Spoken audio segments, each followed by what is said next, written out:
नमस्कार, live cities में आपका स्वागत है। मैं हूं आपके साथ प्रीति झा। बिहार के शिक्षा विभाग को सुधारने के लिए शिक्षा विभाग के अपर मुख्य सचिव के पाठक लगातार एक्शन मोड में है और आपको मालूम है कि लगातार एक के बाद एक फरमान जो है वो भी जारी किया जा रहा है। एक बार आपने जाना कि आज फिर से के पाठक ने छुट्टियों को लेकर फरमान जारी किया था कि किस तरीके से कई सारी छुट्टियां जो है वो रद्द कर दी गई है। तो वहीं अब आपको बता दें तो बच्चों की उपस्थिति को लेकर एक बार फिर से के पाठक ने बड़ा फैसला लिया है।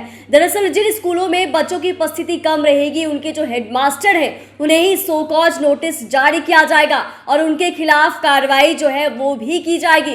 दरअसल आपको मालूम है कि लगातार के पाठक एक के बाद एक फरमान तो जारी कर ही रहे हैं और कहीं ना कहीं जो शिक्षक हैं उनके इस फरमान से निराश भी दिख रहे हैं और अपना विरोध भी जता रहे हैं। वहीं अब यह भी आदेश जारी कर दिया गया है कि जिन स्कूलों में 50% से कम की उपस्थिति रहेगी और जहां पर छात्र कम होंगे वहां पर एक्शन जो है वो लिया जाएगा और जो हेडमास्टर होंगे वहां के उन्हें सशरीर वहां उपस्थित भी होना होगा। उनके लिए सो कॉज नोटिस जो है वो भी जारी किया जाएगा। तो आप समझ सकते हैं कि अगर स्कूलों में छात्रों की कम उपस्थिति होती है तो जो हेडमास्टर हैं वो इसमें नप जाएंगे। तो आपको मालूम है कि इसको लेकर के पाठक ने सभी डीईओ को आदेश भी जारी किया है और आदेश जारी करके तमाम चीज़ों के बारे में कह दिया है कि अगर इस तरीके से कुछ भी होता है तो जो हेडमास्टर हैं उन्हें सो कॉज नोटिस जो है वो जारी किया जाएगा। तो देखिए एक बार फिर से उसी आदेश पर वापस लौटते हुए नजर आ रहे हैं के पाठक। जब शुरुआत में इन्होंने शिक्षा विभाग का कमान संभाला था और अपर मुख्य सचिव इन्हें बनाया गया था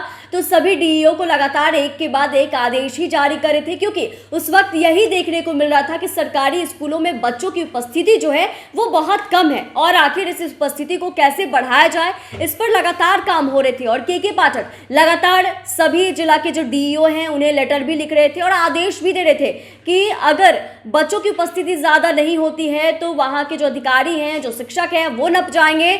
तो वहीं एक बार फिर से नया आदेश जारी करते हुए उन्होंने कह दिया है कि जिन स्कूलों में बच्चों की उपस्थिति कम होगी, जहां पर 50% से कम बच्चे उपस्थित होंगे, वहां के जो हेडमास्टर होंगे वो नप जाएंगे, उनके ऊपर कार्रवाई होगी और सशरीर हाजिर होने की बात जो है वो भी कही जा रही है। और इतना भी कहा गया कि उन्हें सो कॉज नोटिस जो है वो भी जारी किया जाएगा। तो आप समझ सकते हैं जहां पर स्कूलों में बच्चों की उपस्थिति अगर कम हुई, बच्चे अगर कम पहुंचेंगे तो जो हेडमास्टर है उन्हें जवाब देना होगा कि आखिर ऐसा क्यों हो रहा है। क्योंकि लगातार के पाठक जिस प्रयास में लगे हुए हैं कि किसी भी तरीके से बिहार की जो सरकारी स्कूलों की व्यवस्था है और शिक्षा विभाग की जो हालत है उसे दुरुस्त किया जाए, जिससे कि जहां हमेशा सरकार की फजीहत होती थी शिक्षा विभाग को लेकर तो वो अब एक पटरी पर लौट आए और इसी में ये तमाम जो काम है वो भी हो रहे हैं। चैनल को सब्सक्राइब करें, फेसबुक पेज को लाइक करें। वीडियो देखने के लिए आपका धन्यवाद।